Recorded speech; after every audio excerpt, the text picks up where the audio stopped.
Hey everyone, welcome to this edition of Spin, Shuffle, Skip on the There Can Only Be One podcast channel, a proud member of the Pantheon Podcast Network. The 90s were an interesting time for music because you literally had the everything from around the world thrown at you, for better or for worse. In this case, it's going to be up to the listener because we're talking about a very interesting album. But here to join me for this trip, before we tell you what the album is, and don't look at the art on Spotify because, you know, that just gives it away. But here to join me to talk about this album, Alex Whistle is back on the show. Dude, how you doing, man? Welcome back. Thank you. I'm doing great. Yeah, spoilers. Don't look at the art on this thing. That's right. Don't look at the thumbnail.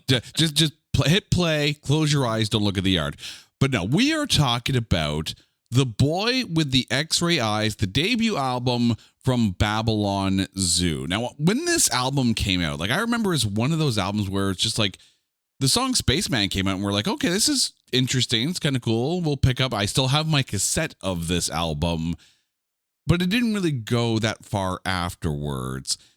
Alex, I know for a fact you had never heard of this album or this act ever before. So when you popped it in the CD player, you hit play on Spotify, what were your initial thoughts? It, like I said earlier, it's an acid trip on acid. The thing is, and it's really, really interesting. So before we get into like the meat of this album, it should be noted that before the album came out, the beginning of the song Spaceman, which of course is the big single off of this album, was actually used in a really trippy Levi's commercial in the UK. And they basically said like, hey, people are really into this commercial. Let's basically turn this into the lead-off single. So they released the single, and it actually became the fastest selling debut single in British history at that time. But then the album just faltered, and then the band just did not. They made one other album, but that was about it. But it was interesting, and I found this commercial on YouTube. So dear listeners, when you're done listening to this episode, go to the website at notthatbadcast.com, go to the Spin Shuffle Skip page.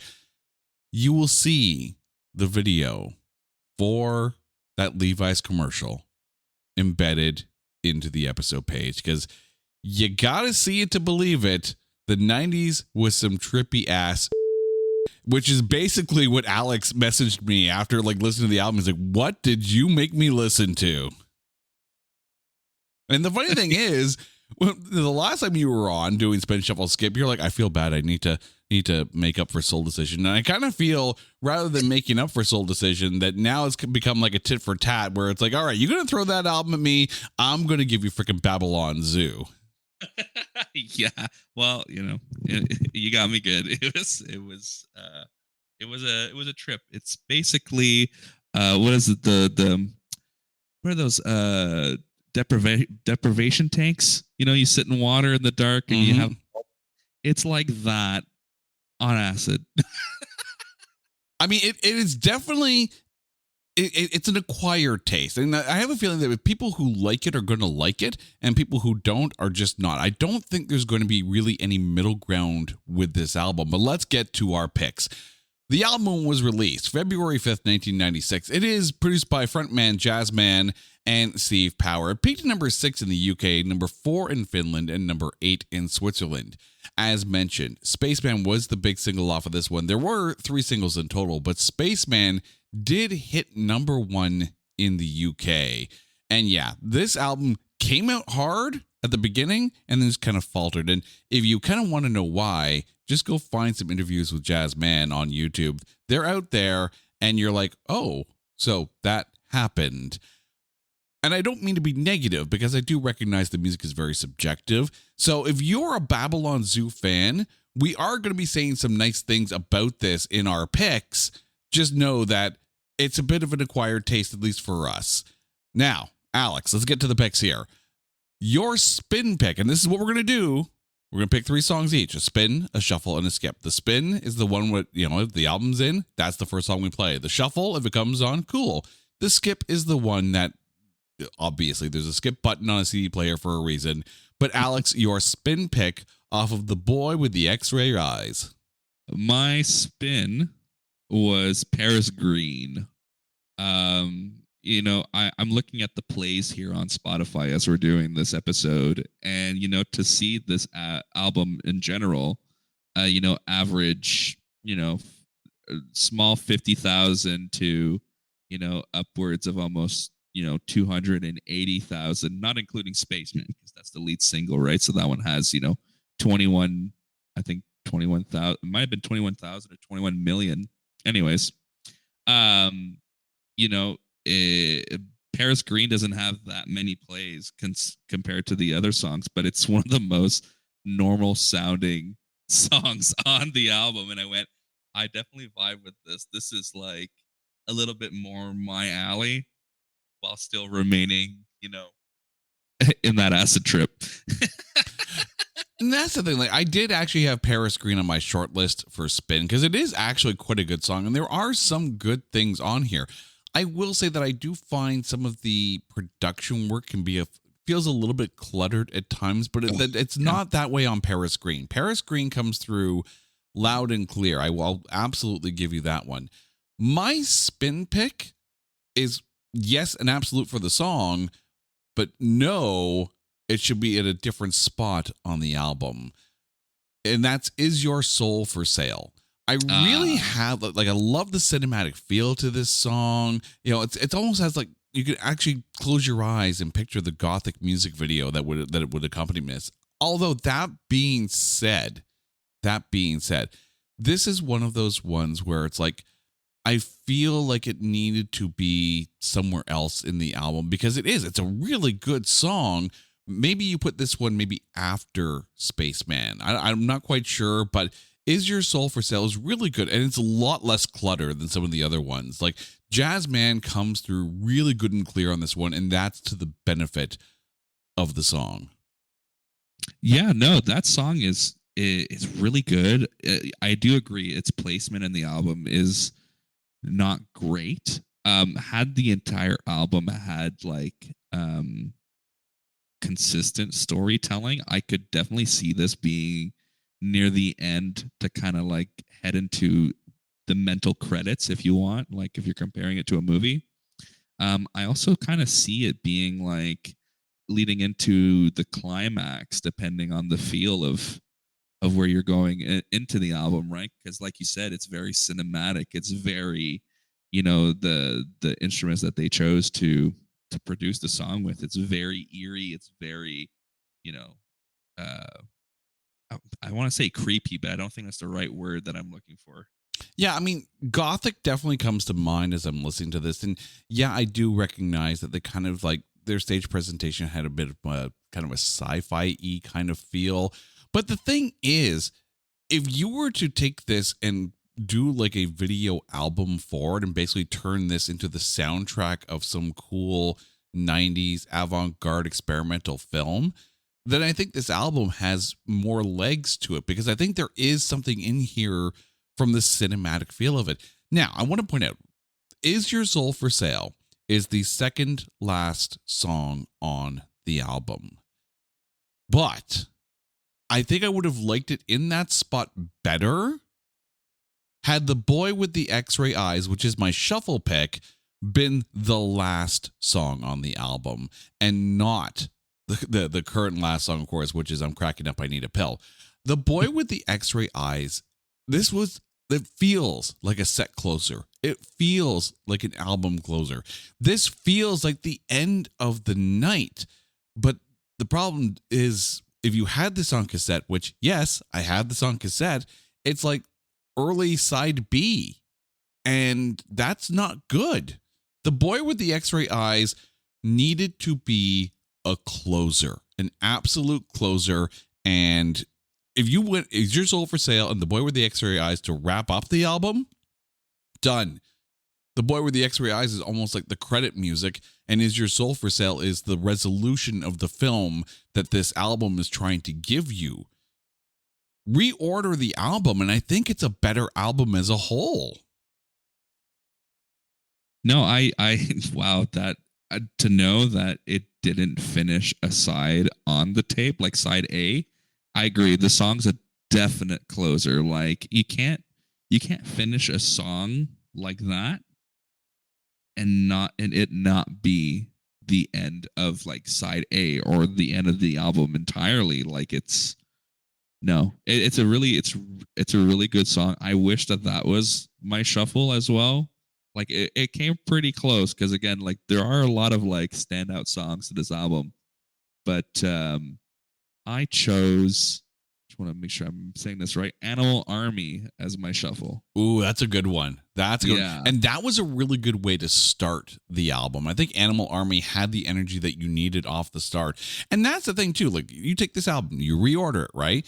So side A starts with Animal Army and Spaceman. And if you don't want to go any further, at that point, you could have flipped the tape over and you could have had Is Your Soul for Sale and The Boy with the X-Ray Eyes, because that's the end of side B. You see how this works. Like, there is an absolute art to song placement on the album and the order of the songs, because it does. It tells a story.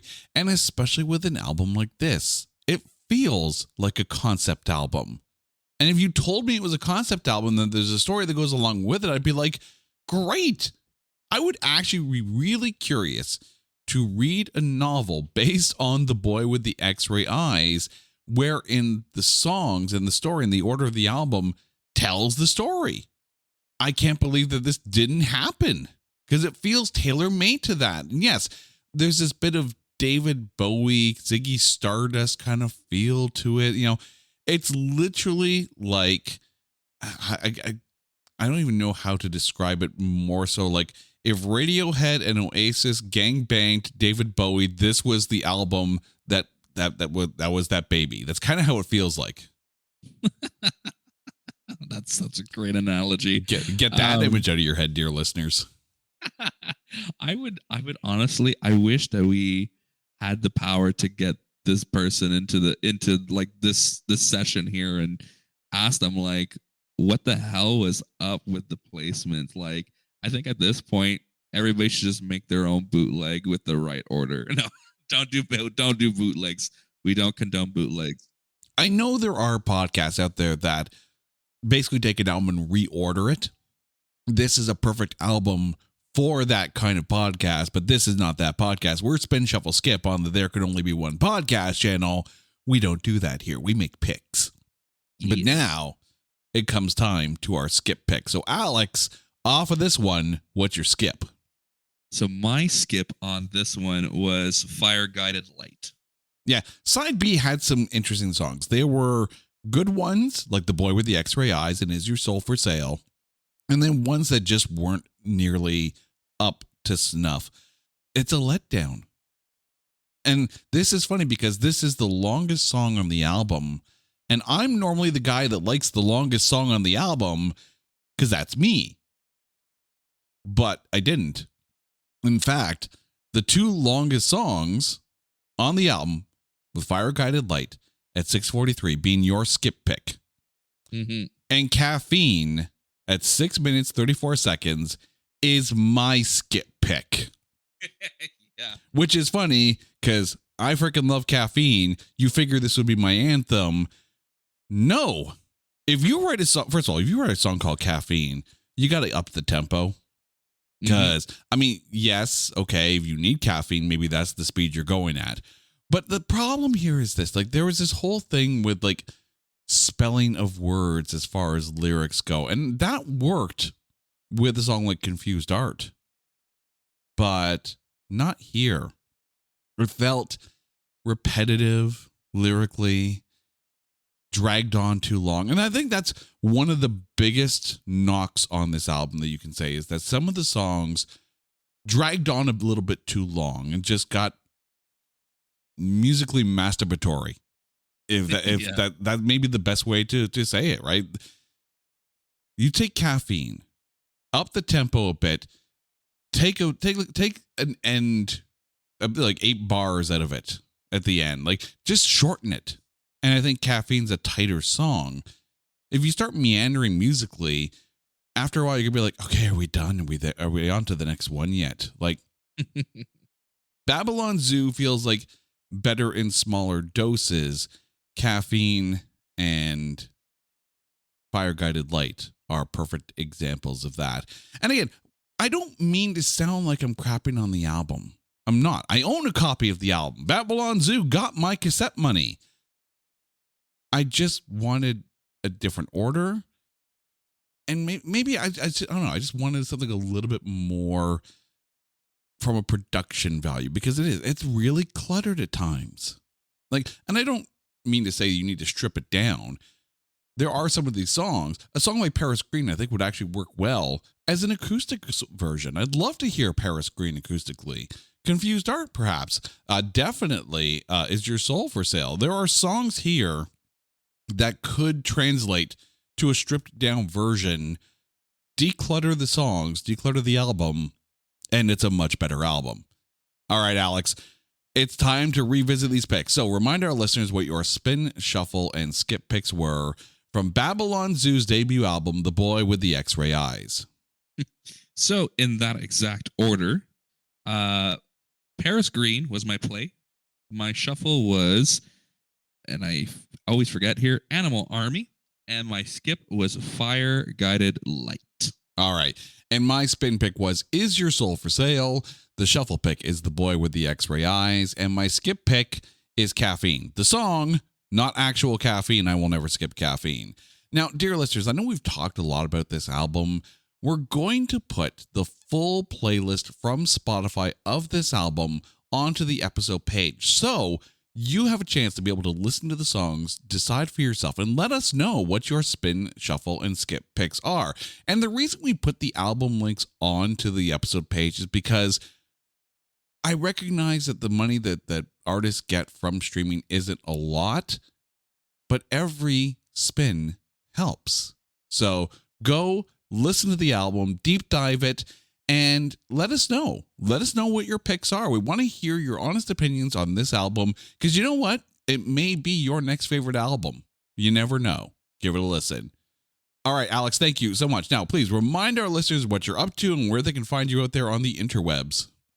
All right. So currently, I'm not up to too much. It's been a little slow lately, but you could find me on YouTube at AC Official Music Page. Or you could find me on Instagram at Photographs by AC. All right, dude. Thank you so much. And to you, our listeners, thank you. Now, you guys know the drill. If there is an album that you want us to cover on Spin, Shuffle, Skip, or an artist you want us to cover on There Can Only Be One, hit us up on social media at OnlyOneCast, or go to our website at notthatbadcast.com. And while you're there, make sure you check out our Coming Soon page so you can see the episodes that we're working on. Give us a shout. We want to hear your picks, and we want to shout you out in the show. Until next time, he's Alex. I'm Jay. You guys are awesome. This is Spin, Shuffle, Skip on the There Can Only Be One podcast channel, a proud member of the Pantheon Podcast Network. Take care.